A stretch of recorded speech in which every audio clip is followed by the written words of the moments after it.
Belgium tech meets Belgian fries. I'm Sebastian, your host. We're here to talk with startup founders about their early days, how they turned ideas into products and tackled the challenges of building and selling the first version of their app, the MVP, the minimum viable product. And because my best ideas come while waiting in a frituur, we'll be doing this over fries and our favorite snack. Today we're here at Frituur de Arena in Antwerpen, and we're about to dive into some golden fries and golden ideas.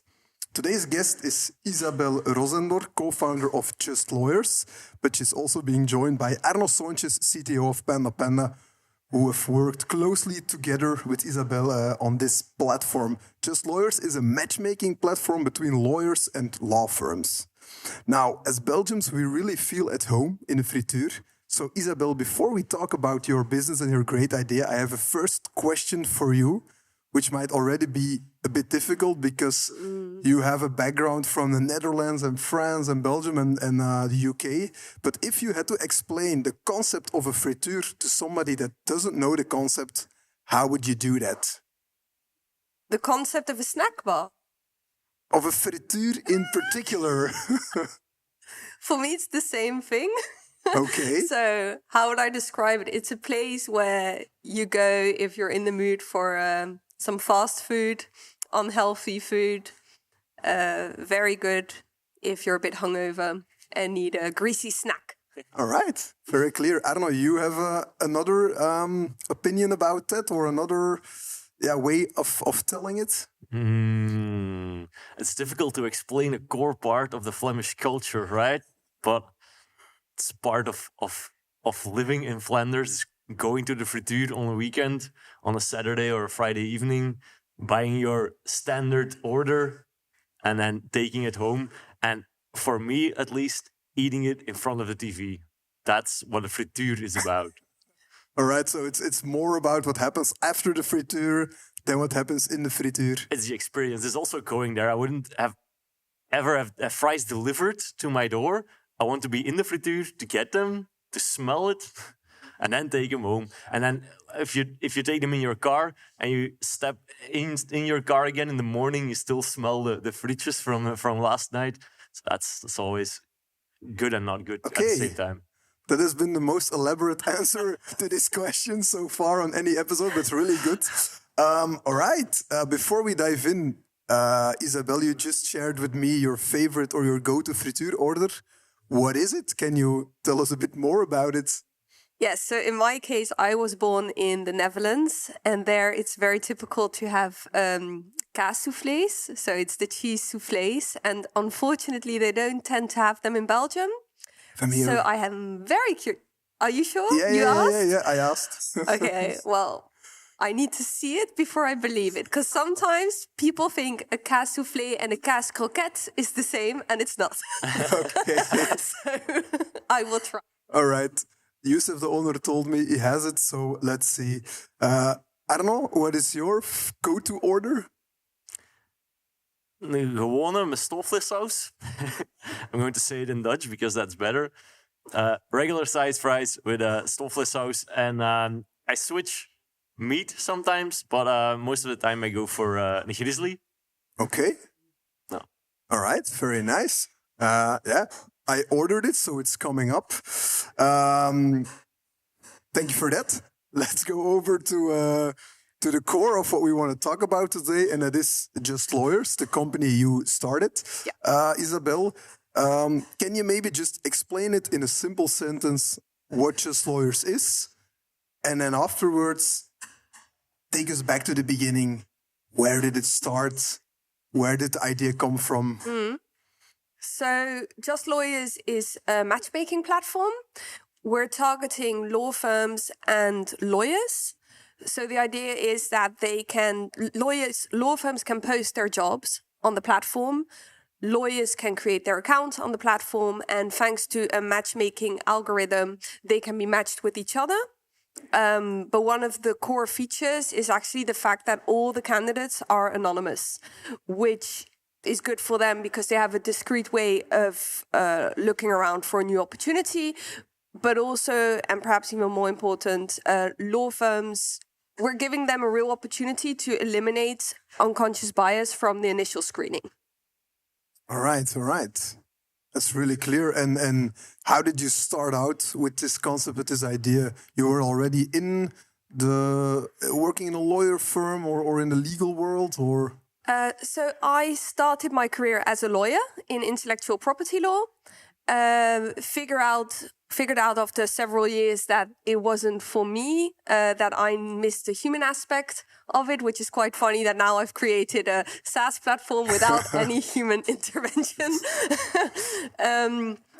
But I became a legal recruiter, and I noticed that in the way that we recruit lawyers for law firms, there's a lot of room for improvement. And that's actually how I started thinking of how can we replace recruiters with a matchmaking platform that actually does what it has to do and is connect lawyers who are looking with law firms. And I had the initial idea 3 years ago already, but I could tell like law firms weren't ready to embrace this high-tech platform. It was too early. And then 2 years ago, I saw with, the AI coming, and then last year, especially with certain acquisitions, 40 million in legal tech, that I was like, okay, this is our time. We need to go now, because if I don't do it, someone else will. And I really felt law firms are ready to take on something new and be open-minded. And I think I was right. Okay, nice. So where are you today then? When did you launch the platform? So we launched the platform end of October last year, which was a very stressful period, but we made it. I was there. Yeah. You were there with us. And we made it. So now the platform's been live for over like 3.5 months, and we're doing well. We've got 25 law firms paying customers. We've got around 400 candidates on the platform that subscribed. So it's a really good start. We feel like it's going like this. All right, really nice. So you were first a legal recruiter, and then you were like, I can replace my own job with a platform. Yeah. It's a bit more nuanced than that, because in our case, we already had a company, Dice Legal Recruitment. Okay. And with Dice, we place we fill partner positions. And very often, the partners that we place, they would also need a team, or they would need to hire more people once they started. And they would often ask us, Dice, you did a good job. Can you help us also find the associates, younger people? Okay. And I felt like my added value with Dice is very clear. Because you're the intermediate. There's a lot of brainstorming, business plans. It's a whole different ball game. But when it comes to junior lawyers, it's more about getting the right information to them. They want to know what can they earn, who will they be working for. And so it's more a matter of creating a centralized platform where they can get access to all this information without having to go through a recruiter. Yeah. Because recruiters are very expensive, especially for younger lawyers, where the turnover rates are quite high. So if you hire a partner, you can expect them to stay for several years at the least, because it's a big investment for everyone to make this kind of move.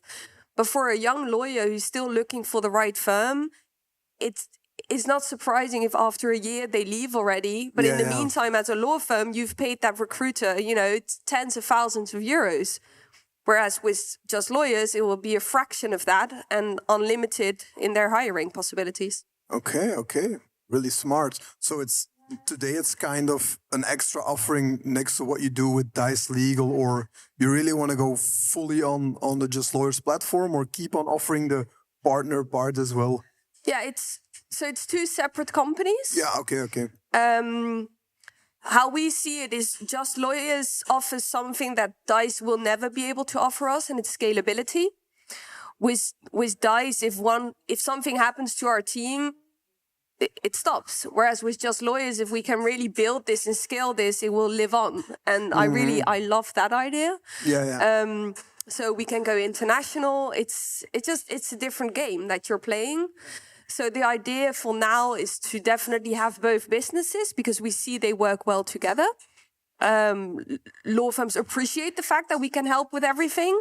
But in the long term, if we see JustLawyers really fills this hole in the market, then we will have no problem stopping the dice business and going all in with JustLawyers. Definitely. Yeah. I see. All right. Interesting. So you talk about we. How is the team structured today? You're not the only founder. You have more people in the team. Yeah. So right now it's, me, of course, and then my co-founder, also called Sebastian. And we just hired our first full-time employee, Aphrodite. Okay. She's Greek. And Nice. And we also have a student helping us out from time to time when it gets really busy, Aster, who does a great job. So we're a good, stable little team. And then, of course, our partners, including PandaPanda, like we wouldn't be able to do any of it without very solid partners that we can trust and build on. Yeah. So you were doing this recruitment business, and then you said, we're going to build a platform, we're going to build a SaaS solution, software as a service. How did you tackle that? You decided, I want to build it. How did that journey started? Yeah, I think there was a moment where, like I said, for 3 years I've been thinking about it and thinking, is this really it? Because, I started as a student entrepreneur, so I kind of I knew what it would mean to start a product business again, or in this case, a software business. So it took me a long time to decide I'm going all in on this. But then once I really did say, okay, and now we go, like we really advance. So first step was figuring out how I saw the product, basically. Just started by making a spec. And I was very lucky that my cousin is a software developer. So it was literally sitting, at a table with him and figuring out like, okay, this is what I have in mind. And then finding the right partners to build it. So I didn't start with PandaPanda. You came to the rescue is a good word to describe it. There was a challenge there, yeah. It was a challenge. So, but I did take my time in trying to find the right partner. But you make mistakes, you live and learn. And then in the end, we found the right one. So that was the first step. Of course, parallel, we discussed with our clients and our target group. So all the law firms that we were already working with DICE, we checked with them first. Like, could this be of interest? Would you be willing to pay? So all that market research, same with candidates. We had focus groups every step of the way, from the very ugly, embarrassing prototype to the final product. So, how did you experience the whole software development part? Is that something that you underestimated, or did you already had some experience with that, or was it totally new? Oh, walk in the park.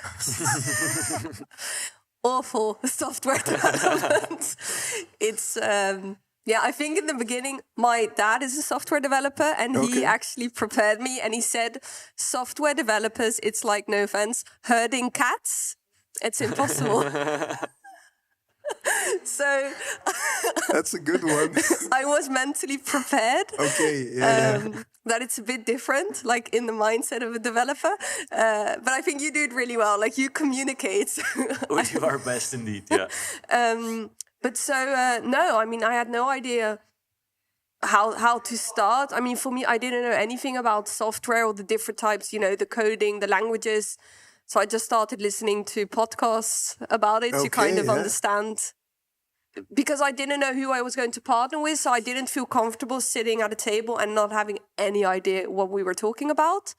So I also had a say in, which code we were going to choose, because it's like a very concrete example. We had all those options, and then I very quickly figured out, like, for instance, Ruby on Rails is very good, and it used to be very popular, but now it's become quite niche in terms of developers that can do it. So it wouldn't be a smart move for me if I need to replace developers, that I'm limiting myself. Whereas then React, I quickly learned, is state of the art and will be going on for a long time, which is why I chose React. And it was really good that PandaPanda is also in React, because otherwise it would have been a deal breaker. But also following trends, I saw that Flutter was like up and coming, but then I read about it, that Google can quickly change their minds in what they want to invest in. So it's kind of a flavor of the month type of situation. Yeah, right. So I really dove in it. I wanted to know what I was talking about. Yeah. That's really interesting to hear that you didn't really have a CTO in your core team. So you're like, I'm just going to learn it myself and at least get a bit of an idea of what all these people are talking about. Because I'm in the software development business as well, but more the design part. And sometimes when I talk with technical people or developers, I'm like, this is something new for me as well. It goes so fast and quickly and then keeps on evolving. So but now this is why I'm so happy to have a good partner, because I also feel like I can trust you and I don't need to keep doing that. But in the beginning, I didn't know anything. So I think, there maybe I am a little bit of a control freak there. So it was just too scary to give that part up and not know anything. Yeah, understandable. No. I think you made some smart choices there. Going for React, for JavaScript, instead of Ruby on Rails, for example. Not for how good the programming language is, but how many developers are out there that can help you building your product. Yeah, that's a good move. Maybe we can zoom in a bit because you're here as well and you haven't talked a lot. I haven't said a lot We can maybe indeed zoom in a bit on how the partnership came to life and what it is that you're doing together with Isabel and JustLawyers. Maybe we can talk a bit about that. Of course, yeah. Do you want to start? I mean, how we met is through Started KBC, because JustLawyers, we got selected with the program. And of course, you are one of the partners of Started KBC. So that's how we got talking. And the first time, I think I didn't decide to make a move yet. But then as soon as I felt like, okay, now I have to change, like this can't continue a day longer, you immediately were available to say, okay, let's do this. So that was indeed a nice conversation. I think we had the first conversation at an event at the Beacon in the KBC Started Hub. And that was a really nice conversation. And then a few weeks later, I think maybe, we had another conversation. And then we, like a week later, started working on the project. We took over from the previous developers, which was a challenge for us because we didn't know the code base yet. So we had to work our way through. And then we went all in to fix all the bugs that there still were and the things that weren't thought out so well. And started fixing. We didn't focus in the beginning on actually improving the code quality of the platform. We focused on getting it fixed, getting it online, and reaching the deadline. I think we made the deadline of October by just a few hours. And then that was a tough few days. Nice. But then nice. And what triggered you, Arno, to say yes to this project? Because that's, of course, as a company as PandaPanda, you're looking for new clients and new projects. But what triggered you to say, okay, this is super interesting. Let's go and do this. Well, the technology fit us really well.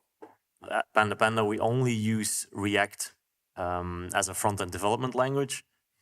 So that stack was something we really feel at home in. Which was a positive point. Then also the collaboration with and the conversation with Isabel was really pleasant. So that's also a good point. We don't like to work with people we don't like. Basically, right? That's that. If we like the people, that's always a plus. There's a good cultural fit as well, or absolutely, feeling wise. And then also, I think we have a good fit in the things we do. Isabel runs the company, but there's no technical knowledge in your company, and we can provide the technical knowledge. And I think that fits really well together. So we could be the technical partner. We could also have a say in how we would develop things and go in the direction they want to go in, but choose the technology and the way technology has to be implemented. That's a weird thing to say, but we could do the technological part while still helping build the company, which is a great story and also a great thing to be part of. Yeah. It's maybe interesting because you're working with an external partner. If you just be really clear about that. Why did you go down that way and why didn't you think about, or maybe it's still something you want to do in the future, hiring your own technical people, building out your own product team? Yeah, no. So actually, that cousin that I mentioned in the very beginning, Josh, he started as the CTO of JustLawyers, but basically completely underestimated. We both did, the amount of time and sacrifice that actually demands to be a CTO of a startup. So at some point he said, like, look, I can't keep doing this. You need to find someone else. And so he actually helped a lot finding the right partner. And that's when we started with PandaPanda. And of course, we were on a timeline. We needed to launch, so that was not the right time to find someone internally to help us out. I have considered getting a CTO on board. It's like you said, you need to find the right person. It needs to be a great fit. It's about so much more than technical expertise. This startup is like a baby in a way. So before you let another executive level person in, it needs to be a really good match. So, and I still need to find that. Okay. But we are open to it. For sure. I think it's what PandaPanda also has as a vision, if I can share that they want to help out, but eventually the company should try to manage it on their own as well. For sure. Yeah, we'd be happy to transfer everything onto their team if that's ever the case.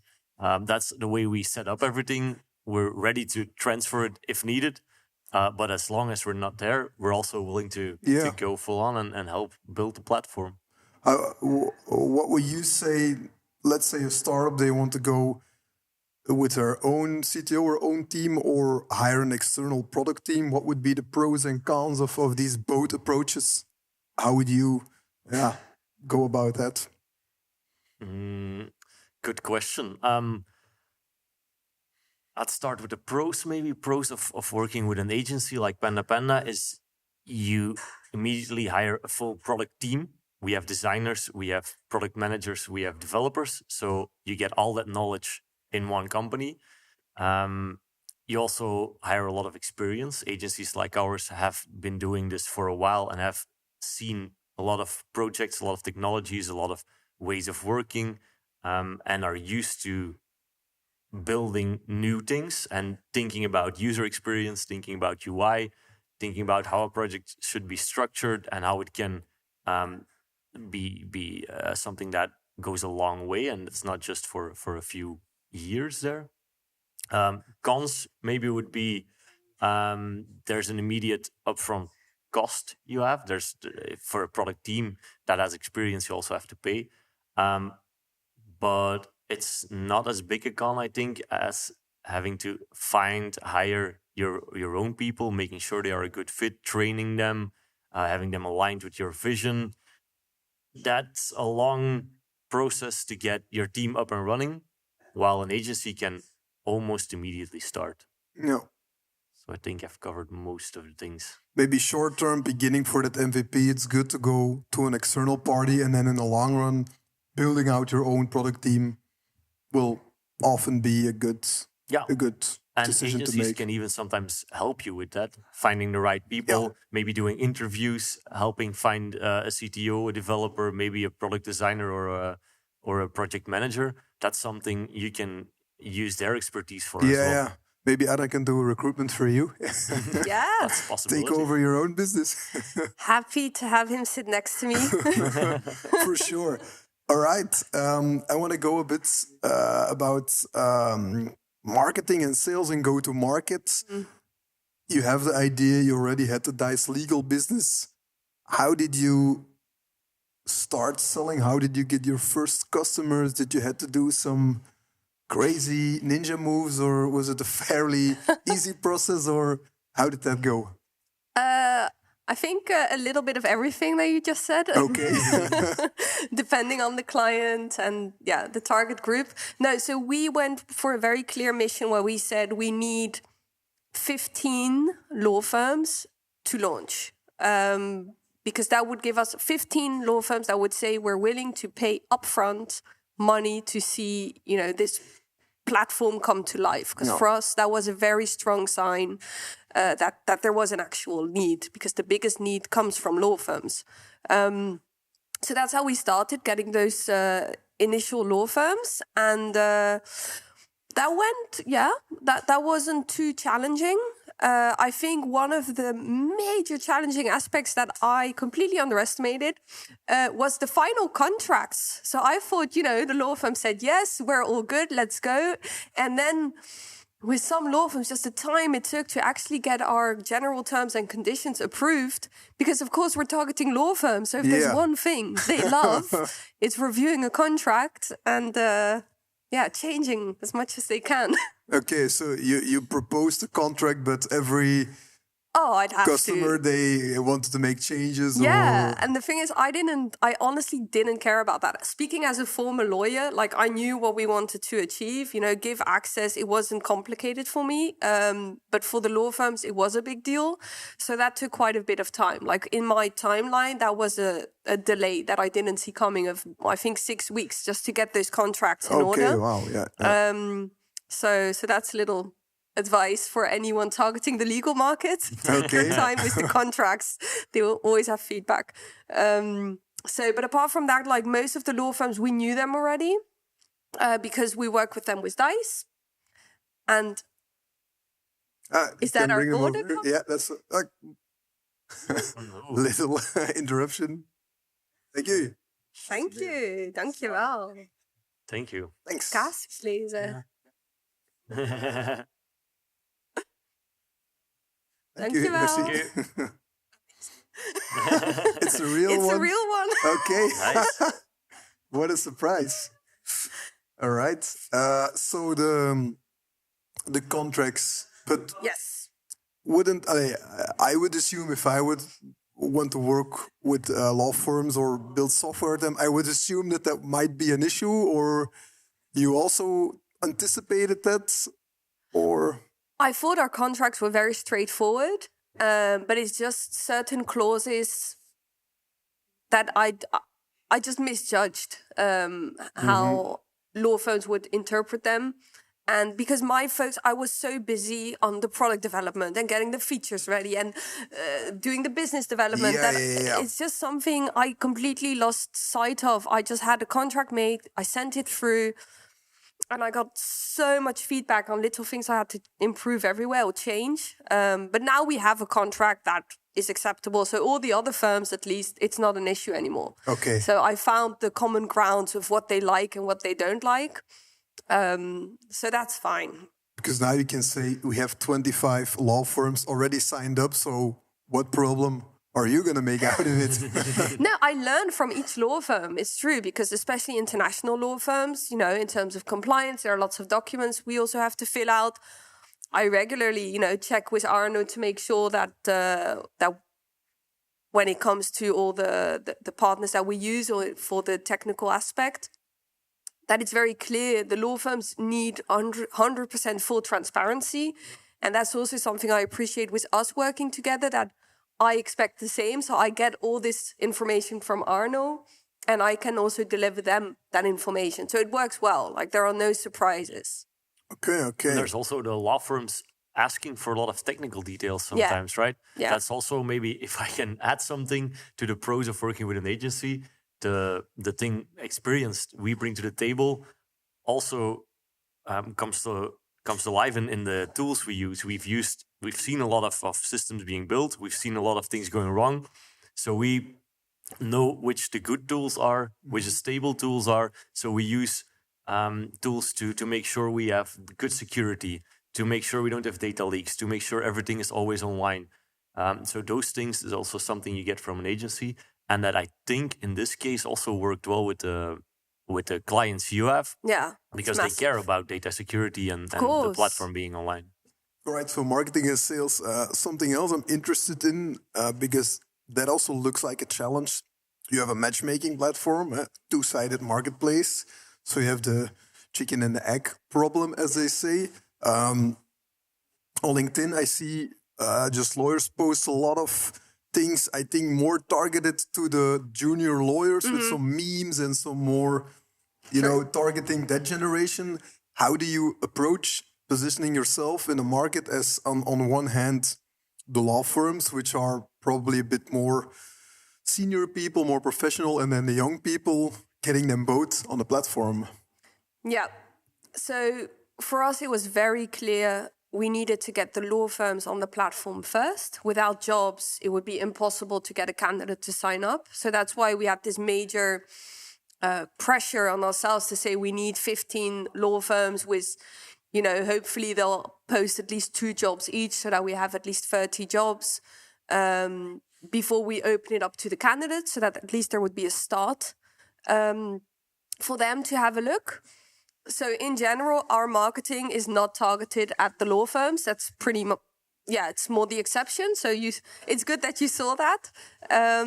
With the law firms, we use our contacts. We reach out to the partners that we know through DICE legal recruitment. Yeah. So I think that's an advantage. We rarely do cold calling. And for the candidates, that's the real challenge, I think, because every law firm is looking for a good, lawyer, especially mid-levels. Mm-hmm. So they're being approached every day by recruiters. They're getting 10 messages a day from recruiters trying to poach them. So that was more of a challenge in how are we going to reach them? And in our strategy, it's about online presence, of course, but also offline. So organizing after-work drinks. We have a partnership there going on. Or going to universities and inform students about, JustLawyers, but also just in general, what does it mean to be a lawyer? So we want to be this neutral, safe space for young lawyers where they can also find information. Okay, yeah. Whereas now it's more about just the jobs and matchmaking jobs, but it's what we want to go to. I'd like to really develop a whole roadmap or blueprint of the law firm world so that every young law graduate can actually check out JustLawyers and have an idea, okay, I want to become a lawyer. What does that mean in Belgium? Okay, it's a really nice vision that goes broader than just matchmaking, but also informing them. And eventually they can also find their match as well on the platform. That's the idea. Really nice, really nice. Okay. Maybe also an interesting part of startups and MVPs is the funding. How did that go? Was there some hard-earned savings that you put into, or did you get some investments or a loan, or how did you start off the whole JustLawyers journey financially? Because also an important part, of course. So we're very proud to be bootstrapping our startup, Nice. not working with external funding. I actually think it's very interesting nowadays in the media, where it really seems that if you get funding, it's a reason to come in the paper and get all this attention, and funding seems to equal success. Whereas and it actually makes that often I've been triggered by it and even tempted to think, oh, but what if we would raise 1 million, then we'll be even more successful. But then when I'm thinking about what would we actually do with that money, there's nothing that I couldn't already do today with our own funding. Like that 1 million will not make the difference. And I've done that exercise. Then it's not worth giving equity away. No. If you don't need it. No, it might take a bit longer, but it also means that we're doing it at our own pace. Like there are no investors trying to push their agenda. Very concrete example, in the beginning, my plan was to release a mobile app, and now it's a web app. So the mobile app will come. And the reason that in the end I didn't make a mobile app is because other founders of two-sided markets really told me don't do it, because if you start with a mobile app with all the updates that you need to do, it's just not a good idea. It's better start with a web app, get all the bugs out, make sure you understand your core features, and then once you have your product ready and you have your product market fit, then release your app. So which was gold advice, but that same person that advised me that had investors pushing him and his team to actually get a mobile app out first. And they went bankrupt because it just cost so much money. It wasn't the right strategy, but the investors told them that this was the way to go. Okay. So for me, those stories kind of, make me remember like why we're doing it ourselves, even though there has been an interest. But it's not our strategy. So no, we're funding it. We're using the revenue from DICE. to fund JustLawyers. It also means that every euro, I think at least 10 times how we're going to spend it. Sometimes too much. My co-founder is very good to sometimes just say, look, Isabel, just spend it because it's not worth the stress and the extra work you take upon yourself to try and do it. So I think that was also good between us. At some point, I just said, look, just do it instead of every time talking about the budget. Yeah. Okay. Yeah, really interesting. But at one point, you might be interested in investors, or at the moment you don't really see a future where that would be possible, or? I think so. But right now, from what I understand, like we would be giving up the percentage of equity that we would be giving up would be insane. Whereas if we just wait a bit longer, prove ourselves, our valuation will go up. And then it can become more interesting, but not as we don't need them right now. Yeah. So once we go international, you need a goal to raise money. Yes. If you only need it if you're either going bankrupt without it, or you want to invest so much that you can do it on your own. But if you don't need those, then it's also, I think sometimes it's almost like an excuse of why we wouldn't be successful, where you say, oh, if I would just have more money then, but it also forces you to really, really understand your market and your product and to pivot as soon as you feel like this isn't working. Whereas if we would have this cash coming from investors, I think I would give myself more time. Whereas now I feel this tremendous pressure where we need to deliver and we need to grow fast. Yeah. Because it's my money. Like it's our money. It's Sebastian and my money. Like no one else's. So. Okay. So now you're tackling the Belgian market. You have these connections with Dice Legal. Yeah. If you look at the future, how are the plans of scaling to maybe other countries or even within Belgium? Because at one point, it's a limited market, I guess, in terms of law firms in Belgium. Yeah, no, definitely. I see Belgium as our playground to see, can it work? Is it working? What does the market need? And as soon as we feel like, again, product market fit, then we cross the borders. We start with the Netherlands and Luxembourg. We know these markets as well from recruitment. We know there's a need. It's the same issue. And then if that goes well, then of course, London, New York would be next up.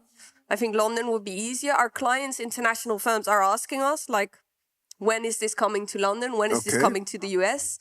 So that's great feedback. But we need to first figure it out on the small scale, I think, is the right strategy. And then we go big. Again, based on another founder who filed for bankruptcy with a similar platform for another market, who immediately targeted several countries and invested over $1 million to get it done. Yeah. And it was the biggest mistake. And so it's also based on his advice that he said, try and control your market first. So, and I think it's the right way to go, Yeah. There are a lot of famous examples like Airbnb or Uber. They did like a city-by-city approach where they just tried out first in New York or San Francisco and then expanded. So I think it's definitely a valid point. All right. It's already almost time to wrap up this conversation. It's been really interesting, and I guess we can keep on talking for hours, but then the fridges might be very cold. I have one final question for you, Isabel. I don't know, you can maybe also answer. And it's something that's coming from PandaPanda. We like to do things differently. That's why we're recording a podcast in the frituur, for example. And we call this being beastly in a positive way. Do you have had a beastly moment, a moment where you did something that really succeeded or really helped you push through JustLawyers, where you were like, that thing that we did just made it happen, like a beastly moment? I think in a way, what I'm thinking of as a beastly moment, and it's mostly from feedback that I'm getting from others, so I didn't realize it's a beastly thing to do, but it's the fact that I immediately, as part of the strategy, decided that every law firm has to pay paying customers, that it's not for free. And what I'm hearing now in the market, the fact that we have 25 paying customers, seems to be, quite a big deal. It is. So that was apparently a beastly moment that I wasn't aware of, but I'm very glad that we took that approach and we didn't offer it for free because it has value. All right. So super simple advice, just ask money. But Super simple. Yeah, but these days you have a lot of startups that start with a free model and then they start about monetization. Did you also think about offering something for free that they could post one job for free or something like that, or never? Yeah, of course we did.